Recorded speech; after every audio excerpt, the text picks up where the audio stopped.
want to do a quick video talking about finances right now. There's a lot of people are really struggling to get through with all the cost of living being so high.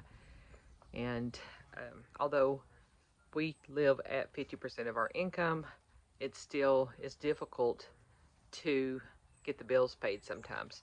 So there's always surprises that pop up. Here are a few items that we do to keep the cost of living down for us.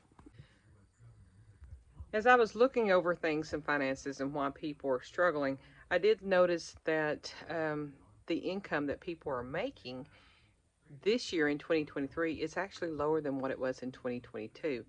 In 2022, the median income, household income in the United States was $74,580.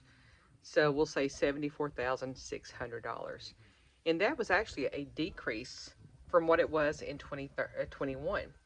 And then this year right now, when I looked it up, it is showing that 2023, the average income on average is $67,521.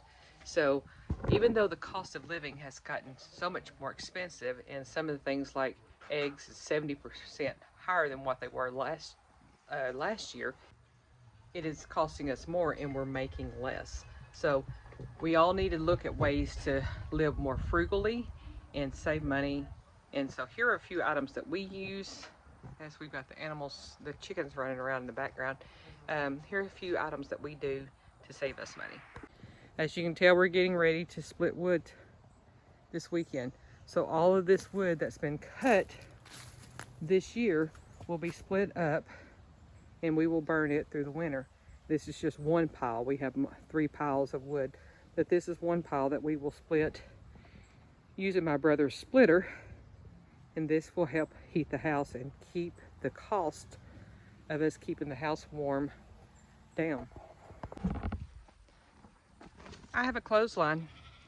I had asked Richard for one to build one, and he didn't build one. So one weekend when he was off in Texas visiting his family, I built one. Right now it has clothes on it.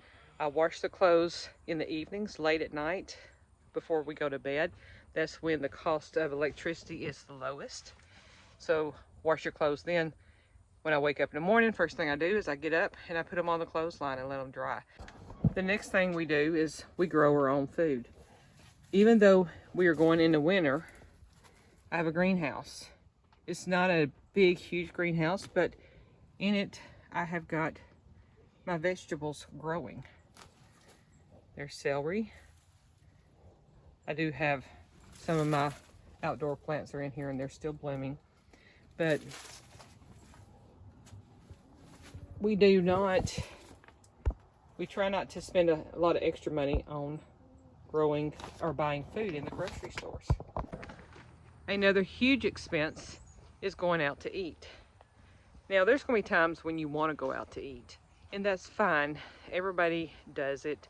But if you look at going to work and you grab breakfast in the morning, let's say you spend $5.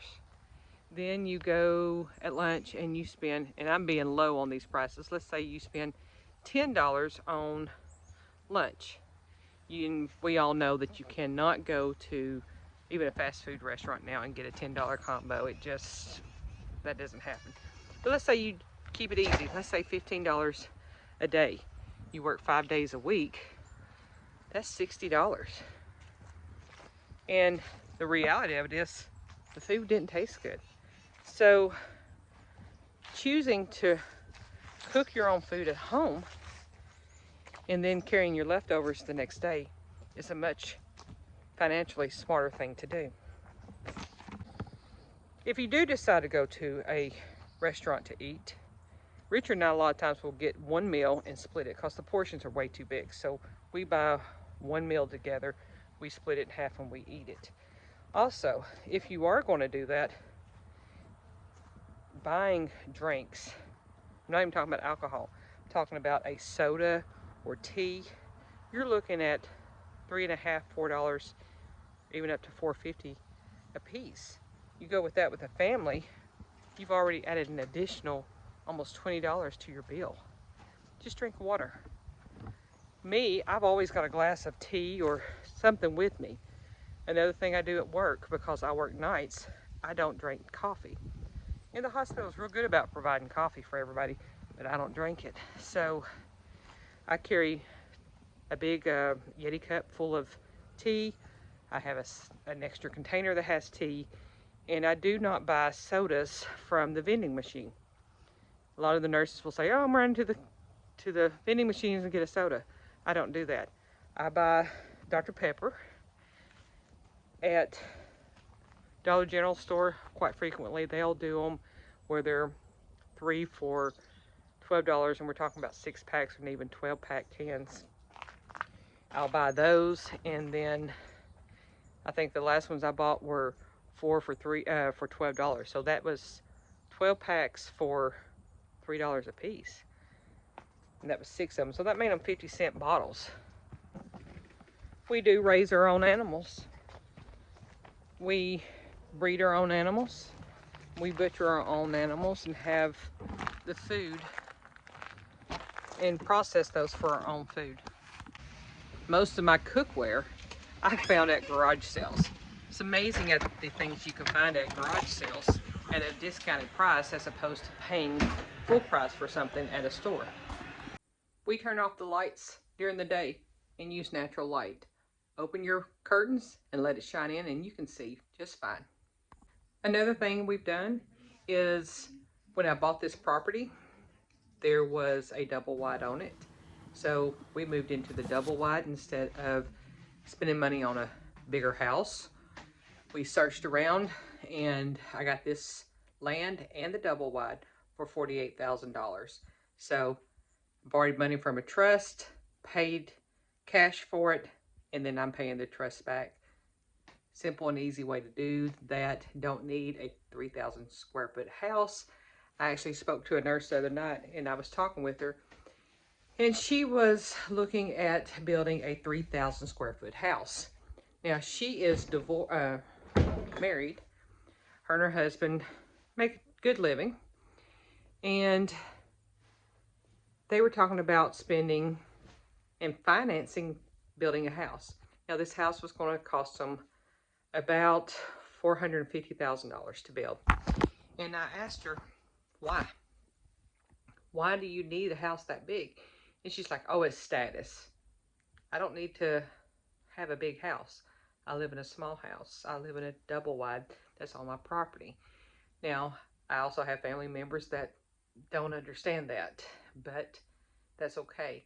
I choose to live this way so that I'm out of debt, get everything else paid for, and then I'll build me a house when I have the cash to build it. So right there is my future building site for my house. We will build a house of our own, and it won't be 2,000 square feet. It's going to be more like 1,200 square feet, and I will build that, but we will do it when we are financially debt-free and we have the money to build that house. Until then, we will continue to live how we're living. Well, I hope y'all have enjoyed this video. It's just a quick small video discussing what few items that we do. Everybody knows that we cook at home. Y'all, I've got plenty of videos showing you how we can. When we do vacations, we take vacations and go off where we're fishing, or well, we go some to see family or whatever. But most of the time on our big vacations, we're going either to the beach, we're going fishing to catch fish to stock our freezers with. If we go camping, a lot of times we'll stop off and go to a location where they have fresh vegetables or fresh fruit, and we get those and we come back home and use those as items that we stock up. So even though you make decisions to go on small vacations, make sure you always got a purpose behind them. Not just for just having a good time, but use those times to find reasons to stock up your pantry, something that's useful. So my ear's itching now from that earbud. But y'all take care, have a good evening, have a good weekend, stay safe, and turn those lights off and do what you can to try to save money. Please subscribe, leave any comments. We'll get back with you. Thanks.